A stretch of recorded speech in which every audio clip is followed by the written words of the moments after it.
I hear you've been talking to the other gangs. Be a good dog and do what you're told, or you'll be put down.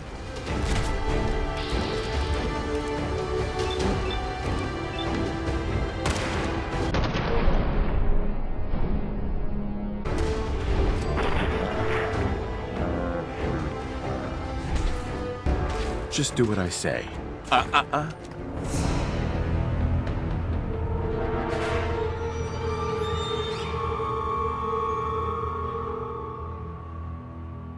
Hey folks, Dave here, and today I'm going to be talking about the Fallout 4 DLC, NUKA WORLD. This is going to be the last DLC for Fallout 4. I'm sure a bunch of you guys are wondering, if you haven't picked up the Season Pass, if it's worth your time and your money. I've spent about 11 or 12 hours in the DLC so far, which for me means that I have barely scraped the surface of what's offered, but it's enough to give you guys my first impressions. I wanted to go ahead and get this one out because I'm not planning on doing a Let's Play for this DLC, as I am still working on Far Harbor, and of course the Witcher DLC as well. To start things off, a minor word of caution. I'm going to avoid extreme spoilers for this first impressions, but expect some light gameplay and exploration spoilers just because I can't really talk about the DLC without of course mentioning some of the things in it, and of course some of the locations. Additionally, I am playing on PC with a number of mods installed, so occasionally a backpack or a gun that you see will not be from the DLC or the previous Fallout 4 content, but from a mod. In general though, I try to play with most of the new stuff in this recording so you guys could see what there was available to everyone. To start things off for the first impressions, I'd like to talk about the theme for the NUKA WORLD DLC.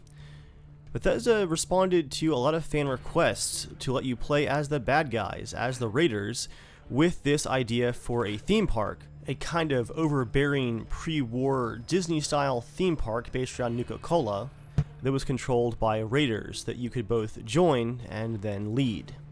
The Raiders in the base version of Fallout 4 are kind of just vanilla.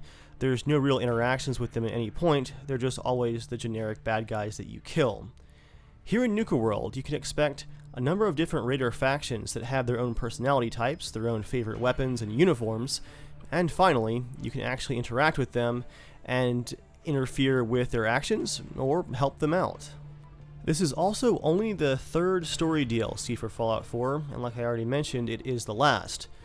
While Automatron had a much better story than I was expecting, and I actually really enjoyed that, I've also been really impressed with the size and scope of Far Harbor, and was hoping to see similar sized new areas to explore in future Fallout DLCs.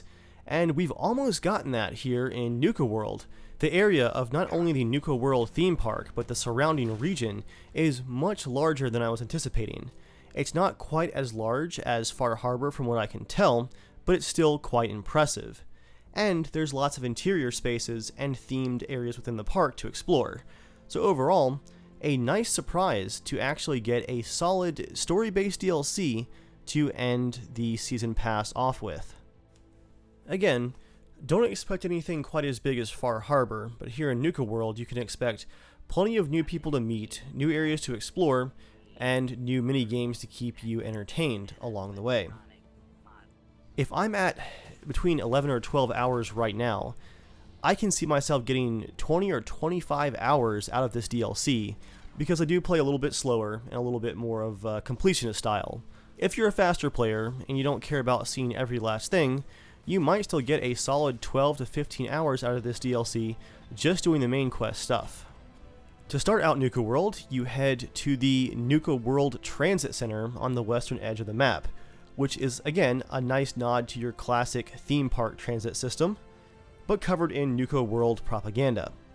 I'm going to keep spoilers light, but in the beginning of the DLC, you head in on the transit system and are put through the Gauntlet, a series of traps and tests laid out by the Raider factions that are controlling NUKA WORLD. I found this section to be fun at first, but it grew old quickly because I have a perk that makes traps not actually detonate no matter what I do. I can just run right through any kind of traps and just nothing happens. So after a while, I was just looting the Gauntlet, this series of traps and tests, while the Raiders yell at me over the loudspeakers to hurry up. And that went on for like an hour. It was pretty long. At the end of the gauntlet, you have a boss fight, after which you do the classic Bethesda thing and show up and take the reins of a new faction you've encountered. It's a bit expected. There has to be a way to let you actually interact with these raiders, even as the general of the Minutemen or the leader of the Brotherhood, but it's still a classic thing that we've seen in a lot of Bethesda games in the past. Welcome home, boss. The digs are yours now. Hope you like the look. Coulter had some peculiar tastes. But this view is something, huh? Everything you see here is under your control, now that you're in charge. In this case, though, there is a pretty convincing reason why you're able to take control of all of the raider factions that are currently occupying NUKA World. Once you've escaped the gauntlet and entered the NUKA World park itself, you can fast travel back to the Commonwealth if you want to, and if you're me, you're going to want to because you have looted tons of stuff along the way. But once you've gained access to the park, you'll be able to explore your new home on NUKA Mountain, and also meet the leaders of all of the different raider factions that are sharing control of the park. And you'll also get to meet all of the traders who were once here, that are now enslaved and all wearing slave collars. As you enter the park, you meet Gage, who is essentially your second in command as the new raider overboss. He suggests that you work to both get all three raider factions to work together and to expand their control of the park. There's different themed areas like the children's ride section or the space theme section that are not under raider control just yet. And if you can get all the different raider factions to work together, he suggests if you want to make some serious caps, expand your control and take over these new areas. This gives you a branching point in the quest line as you go out and meet all those different factions, some of which are pretty vile. You can either go out, gather up all of the raider factions, unify them, and take over the entire park, as I've seen the beginnings of those quests. I want to know, what did you feel as you did it? When you brought that walking pile of human garbage to his knees? Bored? Kind of like this conversation, now that you mention it. Hey, you don't get to talk to mags that way. My goal is to use this place to make all the money I can. Well, it's about damn time. Or, I also discovered a side quest that, as a goody two-shoes, interests me a lot more. One of the slaves suggests to you that this is your opportunity to actually take down all three raider factions. I'm not sure what the end of this quest line might be, but I would imagine it would involve establishing your personal faction from the Commonwealth's control over NUKA World. So say the Minutemen, or the Institute, or the Brotherhood. I'd have to kill all of them? No, of course not. If you're serious about this, then you'll have to take down the leaders of the gangs. I think you're a bunch of ungrateful children. Careful there, boss. We ain't ungrateful, just fed up.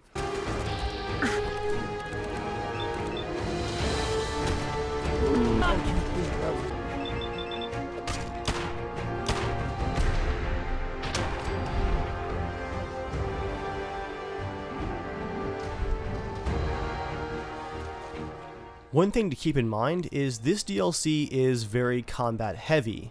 If you mainly enjoy like finding hidden things and exploring and finding notes and exploring the world and that sort of thing, expect to have to shoot your way through all of the new areas to get to that stuff. There is a lot of combat, and if your difficulty is cranked up, it's going to be pretty intense. I haven't quite decided which path I'm going to take, because I do want to see what some of the different raider side quests have to offer, but again, as a bit of a goody two-shoes and General Dave of the Minutemen, I am leaning more towards the option of wiping all of the raider factions out and seeing what happens to the park afterwards. No matter which quest line you choose to go down, there is plenty to do here in the NUKA World DLC. There's an arcade with a bunch of different minigames, some of which I was surprised to find were actually a lot of fun. I had a ton of fun playing with all of the physics-based games like trying to get the basketballs in the hoop, which is both frustrating and challenging, and the skee ball games too, just a lot of fun for some reason. And if you want some serious tickets to turn in for the prizes, get an automatic weapon and a mouse on the PC and play the shooting games, and you can rank up like 1,000 tickets really quickly.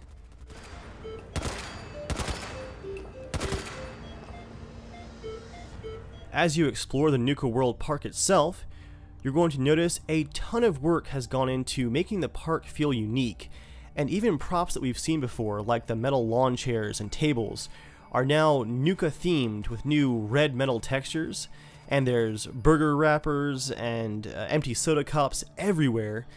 Additionally, Cappy and Bottles, the two NUKA World mascots, are everywhere, rivaling even my level of propaganda in my personal settlements. Bethesda has done a fantastic job of making the park feel fresh and like a unique location. If you enjoy the weird retro future and then post-war world of Fallout 4, there's a lot to get immersed in here in NUKA World. I've only been to 2 of the park areas outside of the starting locations, but from what I've seen, each individual themed park area, like the Old West area, or the Space area, or the Kiddie Ride World, all have a master quest line that goes with them, with unique voice acting and characters, and something like a catch to draw you in and make you actually want to explore the new areas and add them to your controlled areas overall. My personal favorite so far was exploring the kids area, where you end up getting absolutely soaked in radiation and trying to find a mysterious magician who controls the area.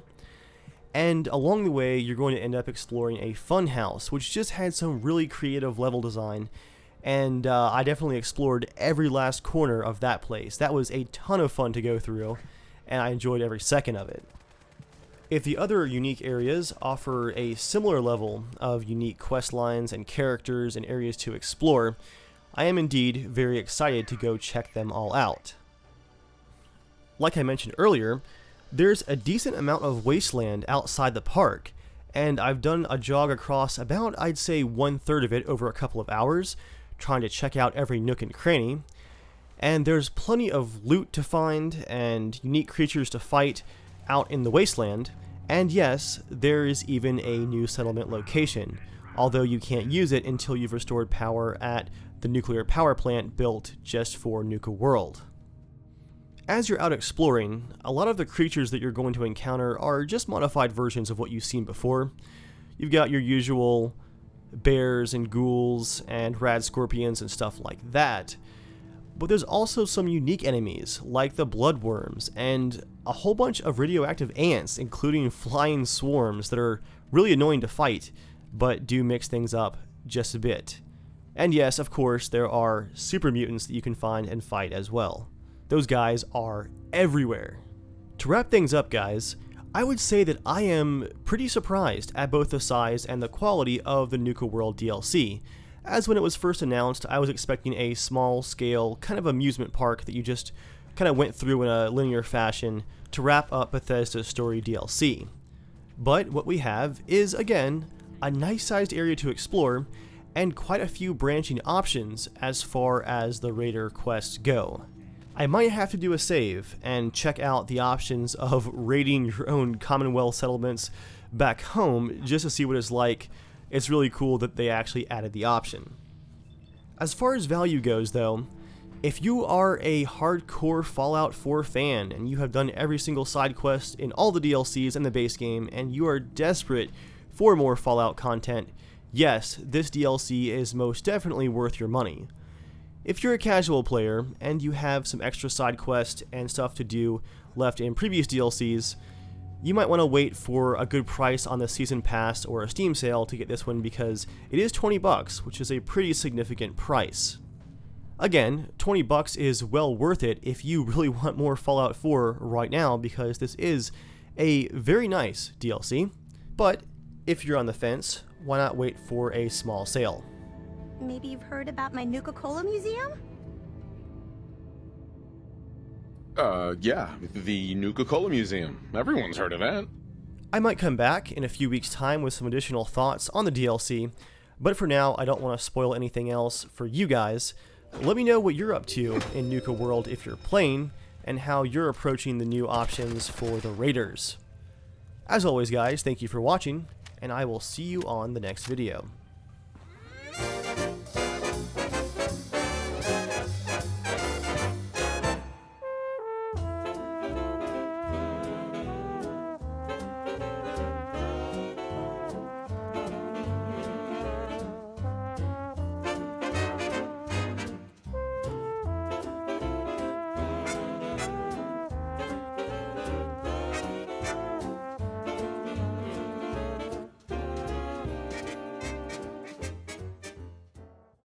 Is this your first visit to NUKA World?